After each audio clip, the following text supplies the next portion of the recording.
Good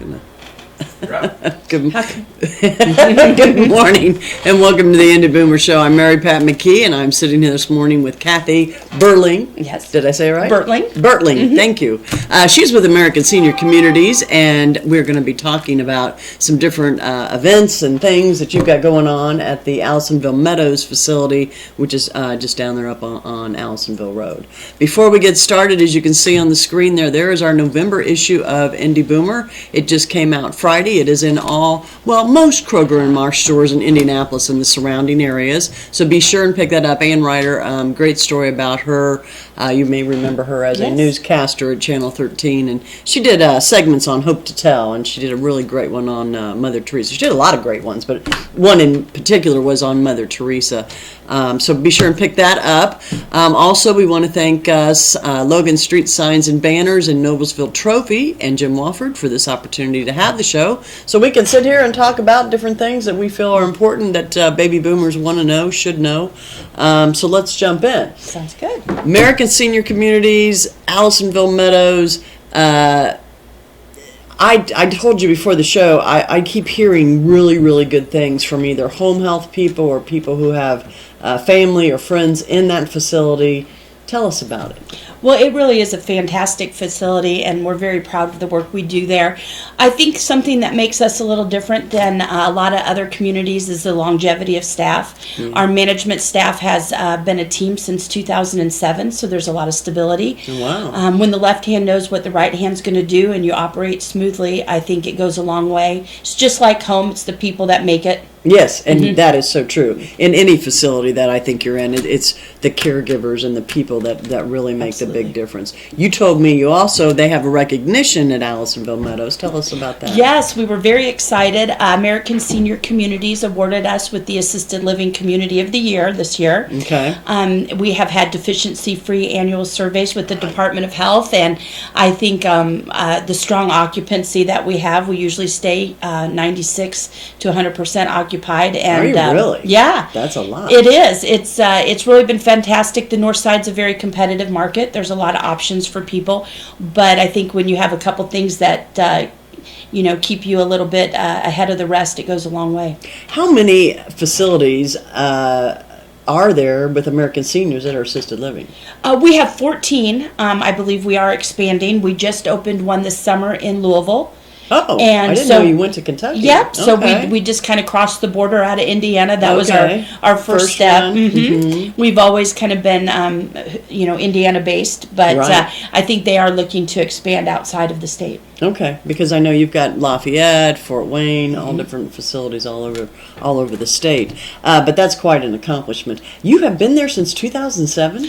We have been with American Senior Communities since 2007. Okay. Our community opened in 2013. Okay. So we just this summer had our third anniversary. Okay, well, very good. We're also talking about Veterans Day is coming up. What is that? Tomorrow? No, Friday. Friday? It's the 11th, on Friday. You have a special for veterans. Tell us about that. We like to honor our veterans.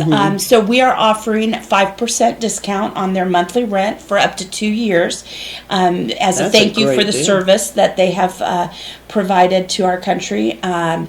And there's also a Veterans Aid and Attendance benefit that's offered through the VA that can help veterans and their surviving spouses pay for the care that they need. We have discussed that many times. It's up to at least $2,000 for a couple. Yes. And it's even for a single person though, it's still substantial. It is. For a veteran alone, I believe it's somewhere around $1,700. Okay. For a veteran with a spouse, it's about $2,200-$2,300. Oh, it's gone up that much. Okay. And then the surviving spouse can qualify for about $1,300 maximum. Now, I know with the VA aid and attendance, you really need somebody who knows how to file that. That would be true. Yes. Do you guys have people, or do you turn them over to people? I mean, how do you deal with that? We don't file the applications within the community, but we can certainly refer anybody that's in need of some assistance to many resources out in the community. You do have the resources. And we do. Okay. And they are absolutely able to use whoever they like, but Sure, we can sure. give them some names of some people that we've gotten positive feedback. Okay, that's good. But definitely worth it. I mean, I know when my folks moved in several years ago, that was the only way they could afford was the VA aid and attendance and the Social Security to pay. Absolutely. But it did cover the cost. And I will tell you that the aid and attendance benefit is not advertised real freely. No, so, it's not. So a lot of veterans don't even realize that that's out there for them. Yeah, well, when we started the magazine, well, I guess it'll be 6 years ago, one of the very first articles we wrote about was VA and attendance. Nobody knows about it. Even veterans don't know about Yes. it. And there's a secret website where you can find it, find the information. It's like, oh my goodness, this is their money. They worked hard for it, and they should have it. So. And the nice thing about it is sometimes the process can be a little long, a couple months to submit an application and get it approved. But if somebody needs to move into assisted living sooner than when their application is approved because of health reasons, it is retroactive. So they will recoup the benefit for the time. It took a year for my father's to go through, and he got a check for like $24,000 exactly for the whole year that it took to get it done. So. I will say that the wait times are lower now. They've done a really nice job in streamlining the process, so people aren't having to wait that long. Well, and also, attorney is required to do that pro bono, but they've now certified other people, not just attorneys. There's more services out there. You don't have to go to an attorney. You don't have to go to an elder law attorney. You're right. Exactly right. Because a lot of times that can be really expensive. It can, but when you look at the big picture, sometimes the investment in getting your application done correctly and approved and getting that benefit, the investment can be small compared to what you're going to recoup in the long run. Right. No, and you're absolutely right. You're absolutely right about that. Hey, tell people a little bit about your facility. You've got studios, you got 1-bedrooms. I know you got 2 bedrooms. We do. Tell us what we have assisted living and assisted living memory care in the portion of Allisonville Meadows that I am from. Right. We also offer long-term care in the building next door to us and rehab and skilled memory care. So we would be what you would call a full continuum. Right. There's not much that we can't handle on our campus. Right. Which is nice, especially for couples, because people don't always age in place at the same rate, and they want to stay as close as they can. Yeah. In our building, we offer studios, 1-bedrooms, 2-bedroom, 1-bath, and 2-bedroom, 2-baths. We do have quite a few couples, which is nice. Right. For the people that are needing that and want to be able to have a social life with their spouse. Right. Well, because you've got the transportation. I know you got tons of good activities. We do. We do. We have a lot of activities. We even have a men's group for the guys that live in assisted living and they want to have some companionship of the men, and they go out to lunch monthly to a place that they pick, and they have men's movie night, and we try to really center on increasing their quality of life too, because healthcare is mostly female. Right. Our residents are in almost we all. outlive those men. I guess we wear them down over time, but most of our communities in assisted living are by and large female. So it's nice to meet the needs of the gentlemen when they come in. Right. Don't you also have some events that you invite the public in? We do. In the past, we have had a health fair. We had a really fabulous trunk or treat for Halloween this year, and the residents really enjoyed passing out candy, and we had a haunted house and things like that, and the community was welcome to come. It was a nice, safe environment for the kids. Right. And they want to wear those costumes as much as they can. So the parents wanted to too. They cost a lot. I know, it's become like Christmas anymore. It's so expensive. So it was a really neat event. We had a huge turnout. What have you got planned for the holidays? We will do a Christmas party and a holiday party for our families. Okay. We don't have anything on the schedule for the remainder of the year for the community. Okay. We do off-site community events though. Okay. So we like what? I'm not familiar. We do a bingo at the Chick-fil-A in Noblesville. Do you really? Yeah, and we will do a breakfast, lunch and breakfast. You've heard of Lunch and Learns at the Egg and I in Carmel and things like that. So they can go to Allisonville Meadows or give us a call at 317-436-6400 and ask for specifics and RSVP dates and things like that. Okay. One thing I want to mention real quick is American Seniors. You're going to find their list of facilities. We have a new pull-out section in the magazine. It's relatively new. We've done it now for a couple of issues. But anyway, you will find American Seniors in here. The other thing you will find, and which I always enjoy, Eunice Trotter is their public relations person, and she always writes us a story, normally about the different residents you have, but this time they're talking about Alzheimer's, the public health, and that kind of thing. So there's always good information that American Seniors is able to give us that we can give to boomers to use to help figure out or navigate this process, typically with helping their parents.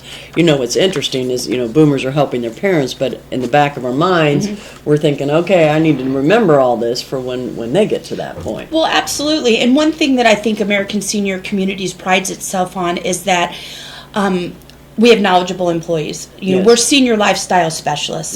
So if anybody has any question about the options that are out there for their parents, whether it involves Allisonville Meadows or another side of town, they're welcome to call, and we'll be happy to put them in touch with people that might be able to answer their questions or give them options that would work for their parents. Right. We really want to be a resource for people. Exactly. And something to keep in mind as we go towards the holidays, Thanksgiving's right around the corner. Pay attention to your folks if you are still fortunate enough to have them in your life, and look for those signs that maybe. We get very busy in January. The families get together. Maybe they haven't been home in a few months, or they talk to mom and dad on the phone, but they haven't physically seen them, or the siblings haven't been able to sit down and kind of compare notes on things they've noticed. Right. So it's a very valuable time, not just to be together, but to get a pulse on how things are going. Right. And can you speak a little bit too about that conversation, how it, you know what I'm talking about? It's the conversation no kids want to have with their parents about maybe it's time. It's when role reversal comes into effect. And it's not natural. You don't want to hurt your parents. It's an uncomfortable thing for a lot of people. Yeah. But I think the more seeds you can plant, the more positive you can be about it. Mom or dad, have you thought about assisted living? I hear it's really fun, it's social, it's uplifting, and really put a positive spin on it. And it's imperative. Yes, and also offer to take them to a couple facilities to check it out. I know most of them. I think you're the same way. You'll buy them lunch. I mean, come in, eat lunch, check out the food, because the food's always really important. Very good. The food's very good, but it's very important to those seniors that are living. I mean, I know my mother, if the food's not good, I hear about it. Well, that's true, and it's something that they focus on 3 times a day. It's a large part of their quality of life. It really is. And I would suggest anywhere that you're thinking of moving, you should go in and have a meal prior to moving in and make sure you feel as though that's a good fit. Yeah, and get a tour. And as you mentioned, there's all different kinds of facilities, all different needs that can be met. The thing is, though, is to keep that eye out, and the main concern, is safety. Absolutely. And then if you see that they are unsafe in any way, or getting lost, or falling. Yes, falling is a big one. When you've had some falls, that's the yellow flashing light. Yeah. That something's coming, because people don't often fall 4, 5, 6, 7, 8 times and not eventually have an injury. Right. And sometimes it just takes one injury and things snowball. Yeah. So you want to be proactive instead of reactive. Exactly. Now you have rehab over there too, don't you? We do. Yeah, that's what I was thinking. So if you do fall and you go in the hospital, you can rehab. Absolutely. Doesn't mean you have to stay, but no, and we can do respite stays. Yeah. A respite stay is a shorter term stay. Maybe somebody is hoping to eventually be able to get back home, but it's going to take a little bit more time than rehab. And we can certainly accommodate those types of things as well. Yeah, you pretty much got it all. We do. Cathy, thank you for coming. Thank you. I'm going to wrap this up. Remind everybody, on Sunday is Boomer TV on Channel 8 with Patty Spittler. This week we have a new show. We're going to run the interview that Grace Trahan did with Ann Ryder. Will be on there again, and we also have some gardening tips, getting those plants inside for the winter time. So be sure and check that out. And again, pick up the magazine at any Kroger or Marsh store in Indianapolis and the surrounding counties. And we will see you next week. Thank you.